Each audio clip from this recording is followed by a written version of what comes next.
Hi, welcome back to the Fantasy Football Profits. This is our Week 9 daily fantasy video. Now, this is something that is new to us. We just tried it a few weeks ago, I think maybe 5 or 6 weeks ago anyways.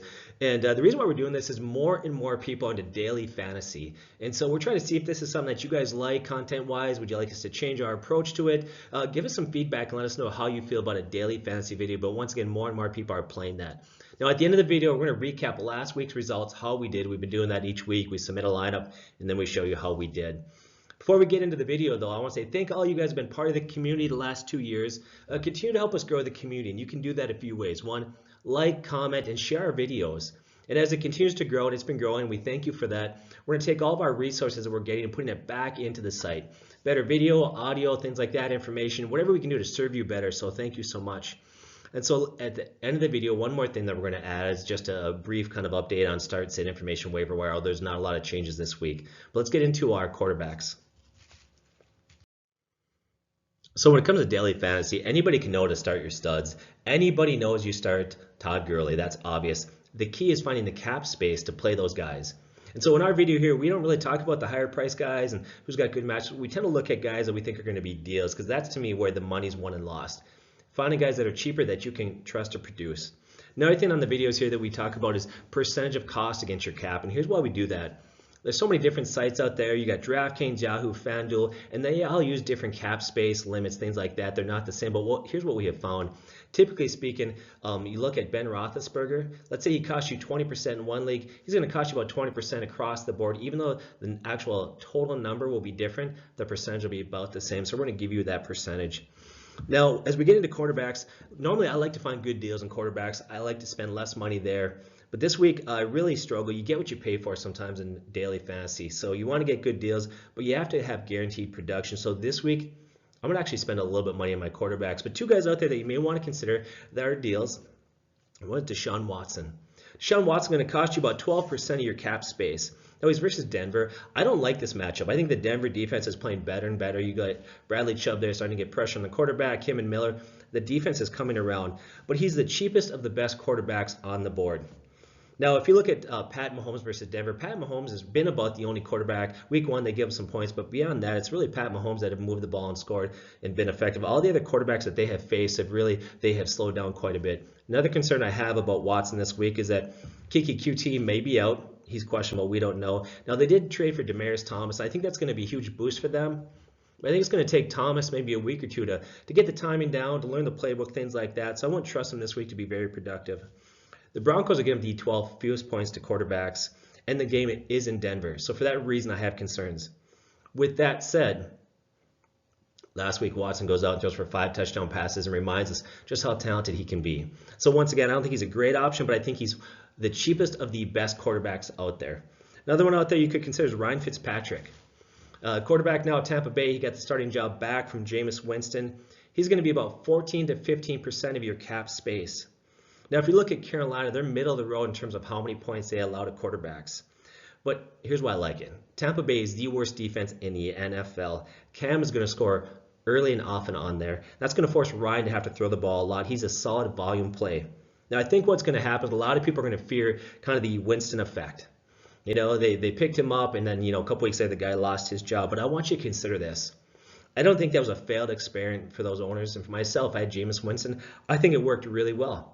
He started 3 games, right? Okay, last game, he ends up getting pulled, and that wasn't a huge game. But the other 2 games, one week he finished first in quarterback scoring in fantasy, and the other week he was 3rd in quarterback scoring. So for 2 weeks, this guy was huge. And the reason why is Tampa Bay is the perfect situation for quarterbacks to have huge numbers. One, they got very good weapons, and they've got a brutal defense, and they can't run the ball well at all. That means a quarterback has to throw the ball quite a bit to move that offense. So I think that Ryan Fitzpatrick is also a pretty decent value play there. Let's get to our running backs.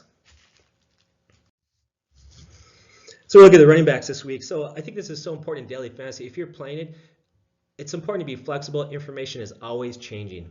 But especially in daily fantasy, you have to be willing to look at new information and reinvest money. I'll give you an example. Oftentimes a player will be out the last second. This week, for example, I think about Chris Thompson, who's out now. Or another guy I think about, it sounds like Geronimo Allison is doubtful. And that means Marquez Valdez-Scantling is going to get increased targets. Suddenly that guy looks like a solid play. So maybe you paid a lot of money for a wide receiver. Now you think, hey, I can get this guy for like $13 or whatever it is, 6-7% of my salary, whatever that equation is, depending on what site you're on. You can turn around and reinvest that money, save money at your quarterback or wide receiver position and spend that money elsewhere. It's so important in daily fantasy that you do that. Information is always changing. That means that a guy that's a backup suddenly on Saturday might find out that the starter is having issues. Maybe the hamstring got pulled again, tweaked, whatever. The backup's going to get a start. Suddenly he's a great, cheap play in daily fantasy that will allow you to reinvest that money elsewhere. So always be updating your lineup there. So guy I want to talk about is Aaron Jones. He's going to cost you about 8 to 9% of your cap space versus New England. Now, Ty Montgomery got traded away there. Now, he didn't get a lot of carries, but he was actually on the field for about a third of the snaps. If you look at it, the snap counts for those running backs, Ty Montgomery, Jamal Williams, and Aaron Jones, they split snaps about a third perfectly across them. That means that you're looking at about a 50-50 split now, I'm guessing, between the two running backs. That means it's going to be more touches, more carries, more time that Jones is going to be on the field. And we just got to see he's continuing to show more and more Jones is just how dominant of a back he is. They need to give him more carries. He's been very effective there. And Williams, on the other hand, continues to struggle. So I like Aaron Jones. I think the last game he went 12 carries, 86 yards, and a touchdown. They're going to see more games like that from him there. I like him against New England. Another one out there is Tariq Cohen, the running back for the Bears. He's going to cost you about 8 to 9% of your cap space versus the Bills. The Bills give the 9th most points to running backs. But in particular, if you actually get into that stat a little bit deeper, what you find out is they give up a decent amount of points to running backs, but they are very vulnerable to running backs that are active in the passing game. Well, that's exactly what Cohen is. He's very active. Last 4 weeks, he's had 4 touchdowns. And in PPR league scoring, he's averaged over 20 points per game last 4 weeks. He's very active in passing game. So this is a defense that gives up a lot of points to running backs, and they are particularly vulnerable to running backs like Tariq Cohen. So I love him in that matchup there. Another guy, Isaiah Crowell. About 9% of your cap space. Now, I think a lot of people are going to be scared away because the last 2 weeks he's underperformed, but you got to remember one, ever since Paul was out, yes, he's the only back, really, he was the go-to guy, but he faced the Vikings and the Bears. That's a front seven that's very good. This week he plays Miami. The Miami defense gives up the 4th most points to running backs, and they've actually gotten worse as that year's gone on. So I think that they're definitely very vulnerable. They've given up 100-yard games to Lamar Miller, until very recently he's been brutal. Kerryon Johnson, Sony Michel, and Joe Mixon just missed 100 yards. So I think this is a good matchup for him there. If you want to take a chance, he could be a cheap steal. Another guy to watch out there is Mike Davis, running back for Seattle. About 7 to 8% of your cap space playing the Chargers. Now here's the thing.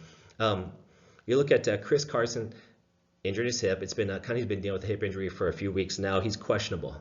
He actually missed week 4 because of the hip injury. And so I would watch that injury report. And if Saturday night or Sunday morning it comes out that he's not going, that means that Mike Davis suddenly becomes a huge value that you can save money. He becomes an immediate bargain. So watch that situation. If Carson misses time or he's limited, Mike Davis is a great play. If Chris Carson's a full go, I'd probably stay away from Davis. Here's another one that's a huge bargain this week is Nick Chubb. About 12 to 13% of your cap space out there. Playing Kansas City, who gives up the most points to running backs. I know he struggled against Pittsburgh, but Pittsburgh doesn't have a great defense, but they're actually pretty good against the run. And so he struggled there, but I think this week he's going to take off. He's at 18 carries in back-to-back weeks. I expect a big game from him there. And the other thing I think that bodes well for him is that the Browns don't want to get into a shootout. So whenever they have the ball, I'd imagine they're going to try to run the ball, control the clock if they can. Another one out there you got to consider is James White, running back of the Patriots. Versus Green Bay. He's going to be about 13% of your cap space. This guy's a PPR stud. He's highly involved in that offense. Currently for the year, he's got 55 receptions. He's on pace for 110. That's crazy good. Plus, he's added 8 touchdowns, so you got to like him there. Then the final running back, I think that is a really good play. I'm going to roll him out in most of my scenarios this week, is Christian McCaffrey. He's going to be about 14 to 15% of your cap space. He's playing Tampa Bay, and like we've mentioned in all of our videos, that defense is terrible. Tampa Bay's defense is brutal. He should have a big game there. So those are some running backs you should consider in daily fantasy. So let's get to wide receivers there. So we talked about Marquez Valdes-Scantling, wide receiver of the Green Bay Packers there. He's going to be about 5 to 6% of your cap space.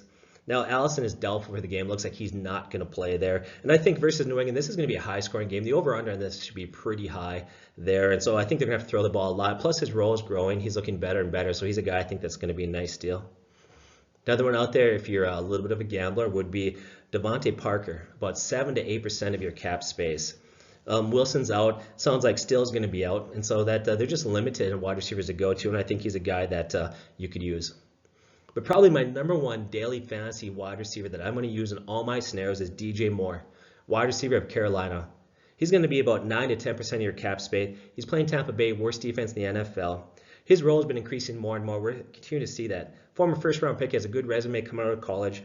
Last week he had 5 catches and 90 yards. He also had 2 rushes for 39 yards there. And we're really seeing a nice progression in his targets. I like that. If you have a player, wide receiver, something like that has a huge spike one week, you got to ask, was that an anomaly? So I like when guys progress slowly and we can see a nice constant progression as he's developing, especially for a rookie. So the first 3 weeks in the NFL, his targets were 0, 2, and 2. Then up to 4, 5 again. Last week he had 6 targets. So I think he's got a great matchup. You look at what Boyd did to Tampa Bay last week. He exposed them, so I think this is going to be a great matchup for Moore there. I like him. Then there's Julian Edelman. Julian Edelman's going to be about 10 to 11% of your cap space versus Green Bay in a game that's going to be a higher score, and so I think he's going to have a big game there. Then the final guy, he's going to be a little bit more expensive, but I like his value even at the cost, and that's Davante Adams. Going to be about 16 to 17% of your cap space. He's not cheap, but he's cheaper than the top wide receiver options. But right now, other than Adam Thielen, there's nobody hotter in the NFL in terms of wide receiver production. He's had 3 consecutive games of 100 yards, so I like Davante Adams there as a guy that you should probably play.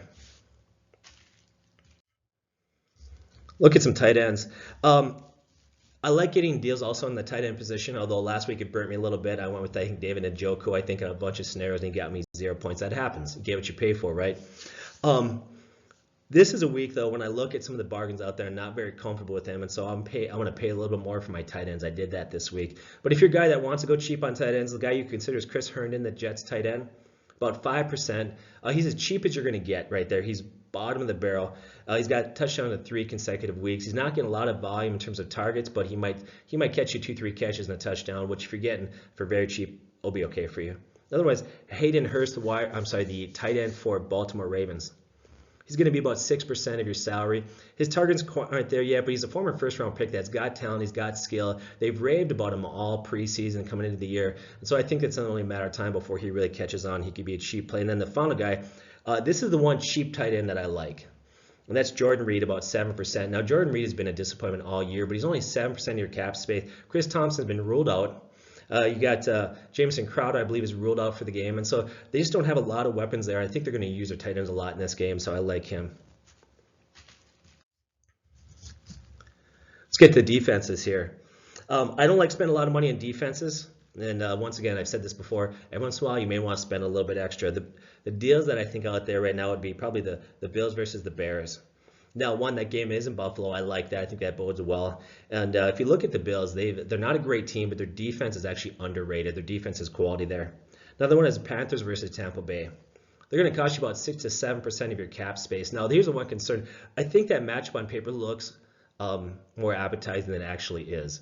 Now, Tampa Bay's been giving up a lot of points to opposing defenses, but if you look at Fitzpatrick, when he was in there versus Winston, Winston got sacked a lot more and turned the ball over quite a bit more. I think Fitzpatrick's probably going to make better decisions, quicker decisions. Even if he does struggle to move the ball over, I don't think he's going to produce as much fantasy points for that Carolina defense, although they are cheap. You got Miami versus the Jets. That's not a bad play at 7% of your cap.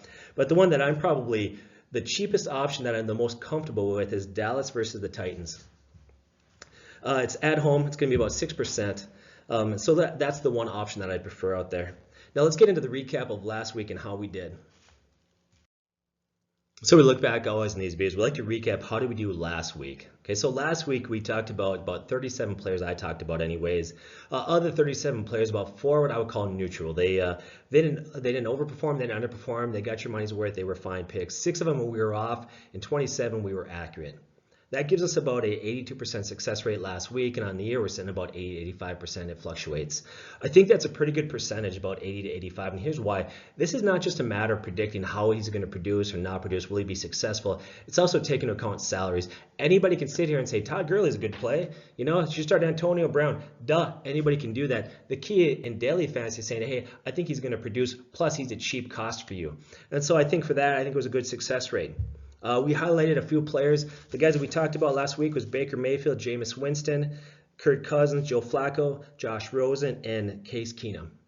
Now, of that there, obviously, Jameis Winston is the guy that disappointed, although before he got pulled, he did put points on the board. Then the other guy out there is Josh Rosen. Last week we said, personally, I wouldn't trust him, but if you're cap strapped, he's cheap. We talked about Kerryon Johnson, Philip Lindsay, Joe Mixon, James Conner, James White, Marlon Mack, Raheem Mostert. Now, on Raheem there, we did say this, the running back for San Francisco. We said regarding Raheem, that's if Breida is out. So we always tell you to monitor. We'll give you a guy to think about, but we always say you need to watch this one Sunday morning to see exactly who's playing. We talked about Isaiah Crowell. He had a bad week, but we did mention that he's facing a tougher defense, so there are risks to that. We talked about Tariq Cohen, Latavius Murray, and then we talked about Ronald Jones, but we said only consider him if he plays and Barber is out. And then as the week developed, Barber ended up playing anyways, and then I think he ended up sitting, and we did say he wasn't a great play, and then Doug Martin. The wide receivers we mentioned were Christian Kirk, Demaryius Thomas, Jarvis Landry, Emmanuel Sanders, Robert Woods, Mike Evans, T.Y. Hilton, and Josh Gordon. On tight ends, we mentioned Chris Herndon. We also mentioned Michael Roberts, but we said that he's really a stretch last week in the video. We said you got to be a risk taker. He's got some touchdowns, but the volume's not there. But hey, you may want to roll the dice. Those guys are as cheap as it's going to get. We talked about Benjamin Watson, Seiji Uzuma, David Njoku, and Trey Burt. Now, the last three guys before Burt, I mentioned Watson, CJ, and David Njoku. All three of those guys had great matchups. All three of them had 0 points. But we're not the only one. Almost every fantasy site out there mentioned these guys as great matchup plays. But like we always say in our videos, that yeah, that's a great matchup, but those aren't necessarily great tight ends. And so in order to have guaranteed production, you need two things: great matchup and a great player. There we had the great matchup, didn't have a great player. If you want to have guaranteed production, then you have to be one to pay for a Travis Kelce out there if you want that. So even though it's disappointing that we don't got you 0, I still think the right play for a lot of you is to start those guys. They were cheap. Hopefully you reinvested your money really well in other areas and you still made money. Defense, we talked about San Francisco, Arizona, Kansas City, Denver, Indy, and Oakland, Pittsburgh, Cleveland, and New England versus the Bills. Then you take a look at that was the roster that we went with last week. You see the names there: Jameis Winston, James Conner, James White, Mike Evans, Emmanuel Sanders, David Njoku, Kenyon Drake, and the New England Patriots defense. Obviously, Jameis Winston was a little disappointing because he got pulled in the second half. He did get us some points, and the other guy out there, David Njoku, got a 0. There's other guys out there like Jarvis Landry didn't have a huge game, or Sanders, but we really nailed Connor, White, Evans were huge in that one. Kenyon Drake was really good. The Patriots defense was really good. So we end up in the money. We didn't make a ton of money, but we did end up in the cash in that scenario. So that was that one. Now, before we close out the video, I want to get to some last second waiver wire starts and information that might be pertinent to you. So we look at it right here. Not a lot has changed, since we last started a video a few days ago, but something out there to keep an eye on. We already mentioned in this video a little bit is Mike Davis. Chris Carson's got a hip injury. He was added to the injury report on Thursday. He got a limited practice. We'll have to see how he does in Friday's practice today. He did miss week 4 with a hip injury, and if he misses any time, Mike Davis is a good start there. Another one is Cooper Kupp. Everything points in return this week, which, by the way, I'm very glad I got him in 2 leagues. He's a great wide receiver. That's going to help the entire offense, especially Jared Goff in there. Dalvin Cook. So I'm a Vikings fan. Dalvin Cook, I don't know what to say. Practice this week, says he feels great. Here's the thing. If you're a Dalvin Cook owner, don't get excited about this week. His return, if he plays, I don't think he's going to. I think the Vikings would be wise to send him 1 more week through the bye, okay, and then bring him back. The only reason why you'd roll them off, they feel desperate to get a win, and maybe they do. Him coming back only hurts Latavius Murray. If you own Cook, you really need to have a prove-it game. And so I wouldn't even play him this week until he can get on the field, produce, and see how he does. So Dalvin Cook may play. He's got an outside shot this week of playing. Well, many thought that he'd sit out. But even if he does play, I would stay away from him. What's going to happen at this point is his presence will hurt Latavius Murray owners. Hopefully he stays out.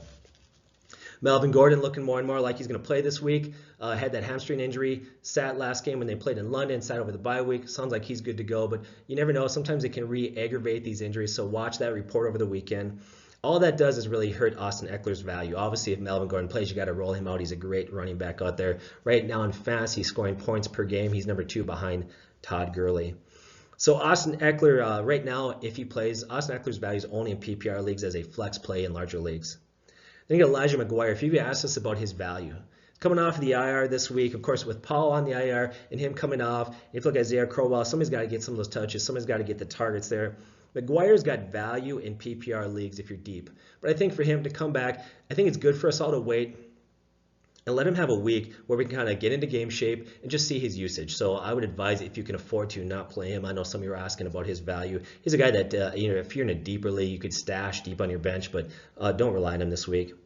Royce Freeman looks like he's going to miss another game, a high ankle sprain there. That adds value to Booker, running back there. I think he's going to have some touches, some targets in the passing game. If you're a desperate owner, I know some of you are. Some of the questions that we have got in terms of who's available and who I should pick up, you can tell that you're being hurt either by injuries or bye weeks, but if you're very desperate, Booker has value. Tyreek Hill. Looked like he was not going to play, but he ended up practicing, so he's went from limited. Well, he practiced Wednesday, full. Came out Thursday, was limited, so it's kind of confusing. Started the week, everybody thought he wasn't going to play. Practice full on Wednesday, Thursday comes out limited. We're going to have to watch Friday and see how he does. That could be hit or miss. I would say this, Sammy Watkins is a wide receiver 3 if Hill plays. If Hill ends up sitting, Sammy Watkins becomes a wide receiver 2. He has a huge bump in value that way.